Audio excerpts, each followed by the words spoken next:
ñu fi pour benn parti wala benn coalition ami. muy loo xam ne Arfan yaakaar naa sénégalais moom lañ yàgg mbébét mooy assemblée boo xam ni day refléter askan wi dafay nekkal askan wi plutôt bañ faa nekkal ñi nga xam ne ñoo di parti yi nga xam ni ñoom ñoo leen fal tey ji Arfan ci assemblée nationale ki nga xam ni moo di Barthélémy Diaz boo moywul poste député am da koy ñàkk parce que ministre de la justice ci boppam moom moo daal di sàkku ci bureau bi ni ki démb bureau bu assemblée nationale ngir ñu teggi li nga xam ni moo di ndombal tànk bi nga xam ne am na ko foofee ci assemblée nationale li ko waral nag wax na ko mooy mbirum Ndiaga Diouf bu ngeen fàttaliko dañ ko cee daanoon moom Barthélémy Diaz kon pour mu nekk député mbir moomu tax na dootul mën a nekk député kon tey aussi Arfan li nga xam ni moom moo nar a xew assemblée nationale mën nañu cee xaar aussi révocation ki nga xam ni moo di Barthélémy Diaz de son poste de député Arfan loolu nan nga ko jàngatee mbirum politique la wala yoon moo ñëw ngir def liggéeyam. Oui, ñaari à la fois hein, ami parce que aussi bu leen fàttee ces genres de poste donc ay poste d'abord politique la mooy maanaam ci liste ngay bokk ci coalition politique ngay bokk formation politique ngay bokk pour nga mën a nekk député wala nga former sa mouvement ak lu mu mënta doon c'est des formations politiques donc Barthélémy Diaz maa ngi invité ñi surtout ñu dal il faut que ñu dal ci mbir Barthélémy Diaz ñu bañ a tomber dans l'euphorie ñun au Sénégal on a souvent agi avec des sentiments l'émotion ñun émotion la ñuy agir au Sénégal donc gis nañu ko Barthélémy Diaz ministre bi sàkku na ni léegi ñi duñu analyser duñu dem chercher ndax loolu ministre bi dafa am ci benn base bu mu ko teg wala dafa jalkati yoon wala ministre bi dafa appliquer simplement la loi ñun Sénégal souvent duñu def liggéey bu mel noonu ñun dañuy tomber dans l'euphorie dans l'émotion da ngay gis nit buy wax par émotion di naan woy dégg naa sa son porte-parole moom Barthélémy Diaz muy wax avec émotion au lieu d'aller chercher si benn loi moo ko firndeer wala moo fi nekk pour bu wax loolu mais waxul loolu moom dafa wax ci émotion dafa ne woy régime bi dafa bëgg réduire l'opposition à sa plus simple expression comme Macky Sall nu mu ko doon xam nga loolu boo koy wax ci émotion ngay wax émotionnellement nee nañ parti opposant bu leen jaaxal la émotionnellement xam nga Barthélémy Diaz buñ ko bëggoon faagaagal en tant que opposition wala réduire l'opposition à sa plus simple expression Barthélémy Diaz candidature am du doon jàll on aurait coupé à la source la candidature même de Barthélémy Diaz te buñ ko defoon dañuy narmeeli liste lëm la ñuy daaneel est-ce que dégg nga bu baax le conseil constitutionnel ou bien le ministre aurait même agir ci la candidature de Barthélémy Diaz moment buñ ko yóbbu conseil constitutionnel un autre candidat de Pastef voilà le candidat de Pastef Ousmane Sonko pouvait bel et bien faire un recours ou bien une autre coalition pouvait faire un recours ci la validation de la candidature de Barthélémy Diaz dès le départ. après bi liste yi génnee. oui dès le départ mënoon nañu ko def. mais bu ñu defoon loolu. ba ñu daaneel du ñu yem ci daaneel Barthélémy Diaz mais dañuy daaneel. liste bi yëpp la ñuy daaneel. dans ce cas ñi dañuy jàpp ni que mbirum fayantoo la. wala mbirum kii la. kumba am ndey wala kumba amul ndey. moo tax les gens ont laissé la candidature là mu jàll. parce que ñoom en sachant que. dafa am benn loi boo xamante ne mu ngi ci le règlement intérieur de l'Assemblée nationale foofu la ñuy xaaree le député Barthélémy Diaz toutefois élu député attention toutefois élu député ñoom xam na ni que am nañu fu ñu ko mën a attaquer ba candidature mu ñàkk ko parce que aussi il s'agit de la loi ce que le ministre Ousmane Diagne a fait bind Assemblée nationale pour ñu révoquer donc le mandat de députation de Barthélémy Diaz nekkul une chose bu ñu inventé wuñu ko de c'est pas le ministre qui l'a inventé ma liiral la léegi l'article 51 du règlement intérieur de l'Assemblée nationale lu mu wax pour sénégalais comprendre ni que nekkul ministre bi ci coobareem moo bëgg nilal candidature Barthélémy Diaz mais dafa am ay textes yoo xamante ne fii lañ ko fekk malheureusement textes yooyu tant que changé wuñu ko dañuy appliqué wu ak képp ku mu mënti doon dama ne tant que changé wu ñu ces textes là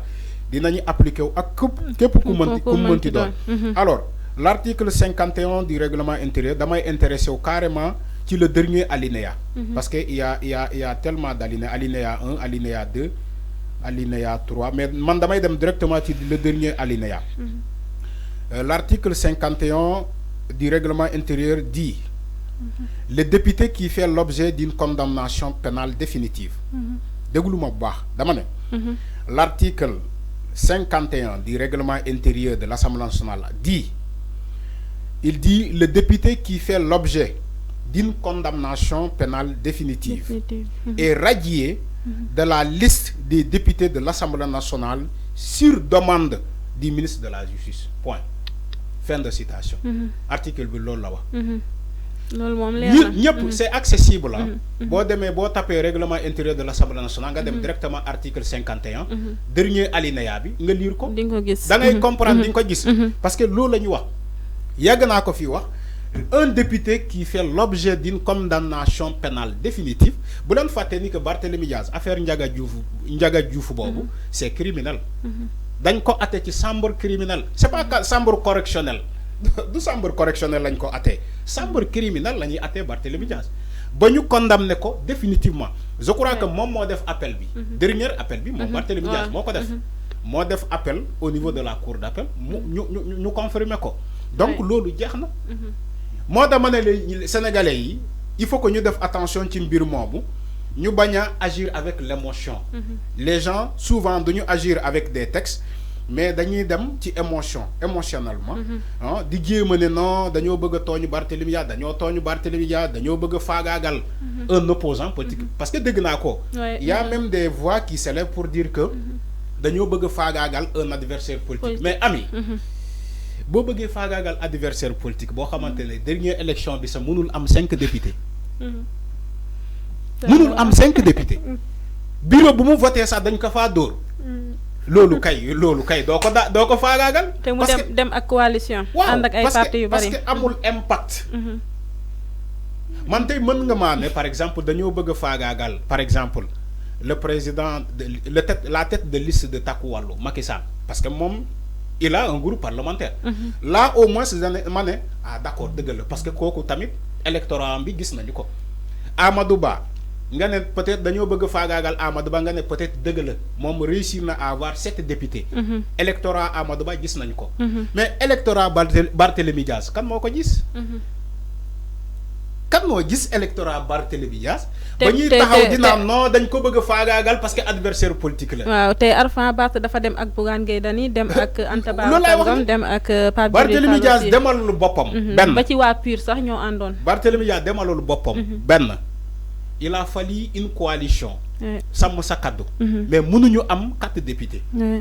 3 députés la ñu am moom 3 tey bu fekkee tey. 3 députés la ñu am kiiwu baaw yi Barthélémy Dias bu jàllee Pape Djibril Fall moom mooy ñëw nekk. Pape Djibril Fall mooy ñëw parce que waaw ba nii nekkagul député mais bu ñu dindee poste Barth bi moom mooy ñëw. donc loolu moo tax ma ne nit ñi nañu bàyyi di agir avec de l'émotion. émotionnellement la ñuy agir. Le ministre qui l'a fait. Mënoon nañu ko def depuis jamono Macky Sall. Mais Aïssata Tall Sall qui était avocate de Barthélémy Dias ci dossier boobu. dafa décider de passer l'éponge de ne pas agir. Barthélémy Dias boobu mooy benn. le fait que l'ancien ministre l'ancien garde des Sceaux Aïssata Tall Sall mu bañ a def loolu benn ñaareel bi.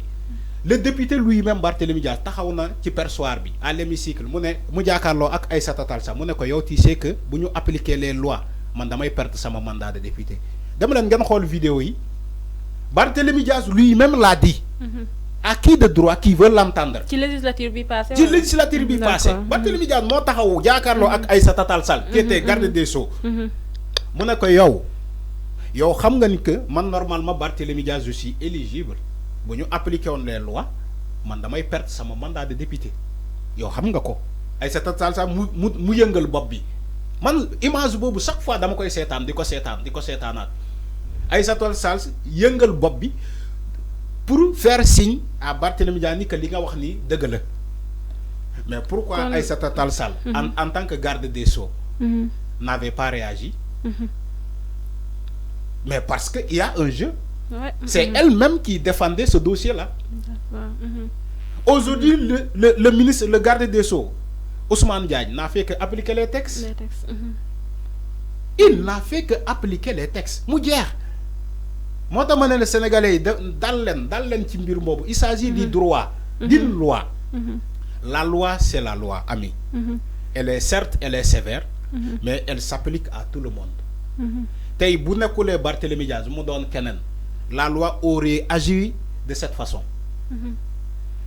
La loi aurait agi de cette façon ak képp ku mu mënta doon mu bañ a nekk Barthélémy Dias mu doon Guy Marius Sagna le ministre aurait réagi de la sorte parce que aussi booy ne jubal jubanti waaw gis nga terme bi gis nga terme bi fu mu amee solo terme bi foofu la amee solo xam nga jubal jubanti doo laal benn secteur nga ne beneen bi da ngay bàyyi en sachant que député bii nii situation bii nii nekkul ci situation bu régulier mais plutôt une situation irrégulière nga ne da nga koy bàyyi mais loolu du jubal jubanti jubal jubanti boo nee da ngay def reddition des comptes nga def sa reddition des comptes jaarale ko ci yoon jubal jubanti boo nee aussi da ngay moderniser daara yi da ngay moderniser daara yi réformer daara yi da ngay moderniser justice bi réformer justice bi da ngay créer ce qu'on appelle wala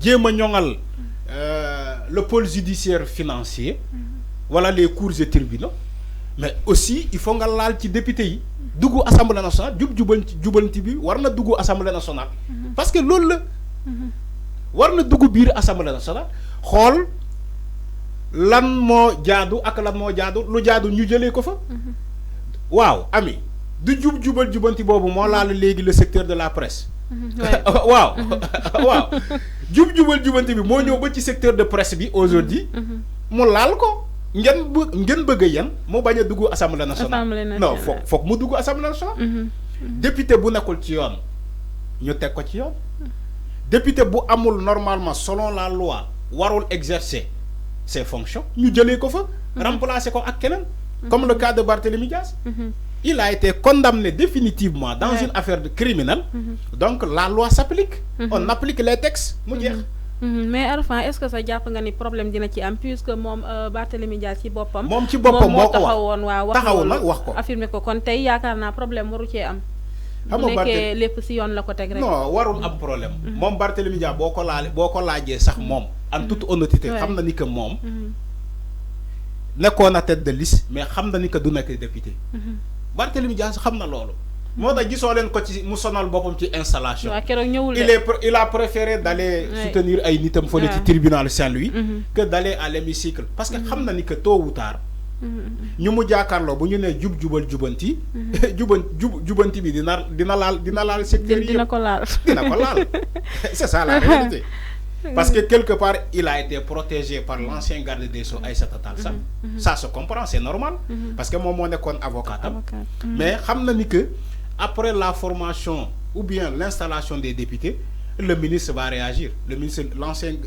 l'actuel garde des Sceaux il va réagir c'est tout à fait normal c'est normal donc bu leen jàpp ni que règlement de compte la wala chasseur d'os la wala leneen ak leneen c'est la même chose je crois que Khalifa Sall même lu daal Barthélémy Dias daloo na Khalifa Sall en 2019 su ma juumulee en 2019 daloo na Khalifa Sall keroog bu ñuy condamné Khalifa Sall définitivement mais dañ ko radier Assemblée nationale waxuma sa radier dañoo nangu mandat de député parce que article boobu moo appliqué woon ci Khalifa Sall même article mooy appliqué tey ci Barthélémy Dias bu subaa keneen bu defee la même chose cet même article va s'appliquer ci kooku ak ku mënta doon tant que changé wuñu article boobu mu ngi fii pour être appliqué donc il faut que sénégalais xamee ko noonu amul kumba ndey bu am ndey wala kumba bu amul ndey amul